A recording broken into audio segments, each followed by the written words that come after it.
Welcome back, ladies and gentlemen. Now that I've completed the Glory of Macragge DLC campaign, I'll give you my thoughts overall. Again, it looks like the balancing issues are going to break this DLC if you're playing it on the very hard difficulty, which is incredibly disappointing. It's very tedious, and you have to reload multiple times at the end of your turns with your attacks to make sure you don't get slaughtered, because when they're this restrictive and the game is so against you, really if you have 3 bad rolls, it could ruin your whole campaign, and that's rather ridiculous. So I can't really recommend this without using the mods, because without the mods, the balancing issues are game breaking. You can, if you're just a Warhammer 40,000 fan and don't mind playing on easier difficulties, it's probably just fine. But to me, without having to use any sort of strategy or anything, it just becomes kind of a boring game where you're just clicking and attacking randomly, and that's rather boring to me. So the pros to this game, I would like to give them kudos for trying the new mechanics with the bonus objectives. Instead of just every time giving you bonus units, they would make it so certain units wouldn't show up and the enemies wouldn't be reinforced as much, which was an interesting mechanic to do, and certainly was beneficial on the harder difficulty, so I appreciate that. It seems like also they originally were going to have a little more story in the campaign at the start than the other ones, but then it seemed to be abandoned fairly quickly, so it just turned into, again, a very generic, here's your mission briefing, and here's your mission, and then a little ending cutscene, which was didn't add a whole lot to the game, I felt. And again, I thought that there's a little more level design on this, which I could appreciate with the objective. So it made it a little bit different, but overall it felt like it was just reused mechanics again.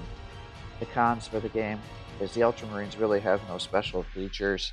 Their units are maybe a little bit cheaper, and other units are just as expensive as the Salamander and the Salamander and the Blood Angel units, which doesn't make sense because the Salamanders have more armor and the Blood Angels have more accuracy. So what is a unit for the same amount with the um, Ultramarines give you? And it's nothing. It's just a waste. So I thought that was very sloppy with the game design, that there was really no special benefits here. Again, the balancing issues are game breaking, which is unfortunate, and the endless reinforcements present on the very hard difficulty, and the enemies will just camp out, and that can make it incredibly difficult to beat the missions, if not impossible, on the very hard difficulty without using the mod.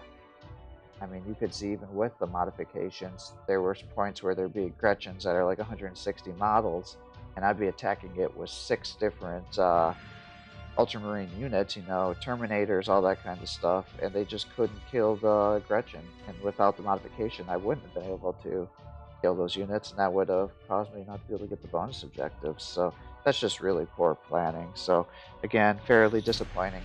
If you want to play it on the easier difficulties, I think it'll be fine.